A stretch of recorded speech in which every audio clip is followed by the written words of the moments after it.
Baiklah anak-anak, buka buku kalian halaman 38. Pada pertemuan kali ini kita akan membahas mengenai menentukan informasi dalam teks eksposisi. Nah, yang pertama yaitu pengertian eksposisi. Eksposisi ini merupakan paparan yang berusaha memberitahu atau menerangkan sesuatu. Nah, eksposisi ini ditulis dalam paragraf dengan tujuan untuk memberitahukan, memaparkan, menguraikan, atau menerangkan sesuatu kepada pembaca. Nah, kemudian yang kedua ada ciri-ciri teks eksposisi. Yang pertama yaitu teks eksposisi ini menjelaskan pokok persoalan secara objektif, yang artinya sesuai dengan fakta yang ada. Kemudian yang B yaitu teks eksposisi ini ditulis dengan gaya penulisan informatif, yang artinya memuat informasi-informasi dan uraian objeknya jelas tentang apa yang ditulis di dalam teks eksposisi. Kemudian yang ketiga yaitu teks eksposisi ini memuat fakta. Jadi di saat menulis teks eksposisi ini harus ada fakta-fakta dan sesuai dengan kebenaran yang ada. Seperti yang bagian A yaitu persoalannya secara objektif, yakni kedua ini memiliki keterkaitan satu dengan yang lainnya. Kemudian yang ketiga yaitu unsur-unsur teks eksposisi. Nah, unsur-unsur ini dibentuk oleh unsur utama yakni gagasan dan fakta. Gagasan ini bisa berupa pendapat atau pikiran pribadi dan fakta ini harus sesuai dengan kenyataan yang ada. Nah, kemudian ada yaitu jenis-jenis dan contoh teks eksposisi. Buka buku kalian halaman 39. Di situ ada jenis-jenis teks eksposisi. Yang pertama yaitu identifikasi. Nah, identifikasi ini merupakan sebuah metode yang berusaha menyebutkan ciri-ciri atau unsur-unsur pengenal suatu objek. Nah, dengan menyebutkan ciri suatu objek, diharapkan pembaca atau pendengar lebih mengenal objek tersebut. Nah, contohnya yang ini adalah ada jahe. Jahe ini merupakan salah satu tanaman yang sangat berguna, mulai dari sebagai bahan bumbu masak sampai dengan obat. Nah, ini merupakan jenis dari identifikasi karena mengenalkan suatu objek, yaitu objeknya adalah jahe. Nah, yang kedua adalah proses. Proses ini adalah suatu paragraf eksposisi yang memiliki maksud tentang adanya proses pembuatan, proses penggunaan, atau cara untuk melakukan sesuatu. Nah, misal ini bisa kalian lihat contohnya yaitu penggunaan jeruk nipis dalam mengobati batuk. Nah, adapun cara penggunaannya yaitu dengan cara meminum air perasan dari jeruk nipis yang dapat dicampur dengan madu, kecap, gula sehingga rasa asamnya berkurang. Ini disebut dengan proses. Nah, kemudian yang ketiga ada yaitu klasifikasi. Nah, eksposisi klasifikasi ini merupakan paragraf eksposisi yang memiliki isi tentang pengelompokan terhadap sesuatu.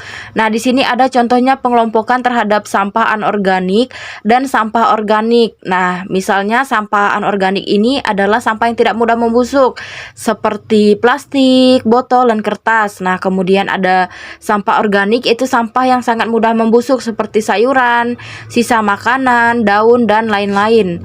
Nah, yang keempat ada ilustrasi. Nah, eksposisi ilustrasi ini adalah suatu metode untuk mengadakan gambaran atau penjelasan khusus dan konkret terhadap suatu prinsip yang bersifat umum. Nah, di sini ada contohnya, misalnya kebijakan pemerintah seringkali menyusahkan rakyat kecil. Misalnya, kenaikan harga BBM membuat sangat meresahkan rakyat menengah ke bawah. Naiknya harga BBM akan membuat harga jasa dan barang naik. Keadaan ini akan menuntut rakyatnya mesti memutar otak agar bisa memenuhi kebutuhannya. Ini disebut dengan ilustrasi atau gambaran dari penjelasannya. Nah, kemudian ada berikutnya yaitu definisi. Nah, teks eksposisi definisi ini adalah mencakup pembatasan pengertian suatu barang atau unsur yang didefinisikan. Nah, contohnya di sini adalah mendefinisikan atau memberi pengertian dari temulawak. Nah, temulawak ini adalah tumbuhan herbal yang berasal dari Indonesia. Habitat tanaman ini berada di hutan tropis. Tumbuhan ini mampu hidup di dataran rendah secara baik. Nah, ini merupakan definisi dari temulawak. Nah, yang berikutnya adalah perbandingan. Nah, eksposisi perbandingan ini adalah suatu paragraf eksposisi yang berisi penjelasan ide pada sebuah kalimat utama dengan melakukan perbandingan dengan hal yang lainnya. Nah, bisa kalian lihat di sini ada contohnya tinju. Tinju ini bukanlah olahraga yang banyak peminatnya, yang banyak adalah penggemarnya. Berbeda dengan olahraga jalan kaki, peminatnya banyak tetapi penggemarnya sedikit. Ini merupakan perbandingan antara tinju dengan olahraga jalan kaki. Kemudian berikutnya ada pertentangan. Nah, pertentangan ini adalah paragraf eksposisi yang berisi sesuatu hal yang bertentangan dengan sesuatu yang lain. Nah, contohnya di sini adalah hukum yang ada di Indonesia ini ibarat sebuah pisau, di mana tajam ke bawah namun tumpul ke atas. Nah, pencuri sandal diancam hukuman penjara 5 tahun. Sebaliknya, koruptor yang telah merugikan uang negara hanya dihukum 1 tahun penjara. Ini merupakan pertentangan karena di mana pencuri sendal yang bisa kita maklumi kesalahannya tapi dihukum 5 tahun penjara, sedangkan koruptor yang telah merugikan rakyat itu cuma dihukum 1 tahun penjara. Nah, kemudian ada berita. Nah, berita ini adalah suatu paragraf eksposisi yang memberitakan peristiwa tertentu. Bisa kalian lihat contohnya adalah para penjual makanan mengeluhkan atas kenaikan harga BBM. Pasalnya, naiknya harga BBM ini membuat bahan baku naik.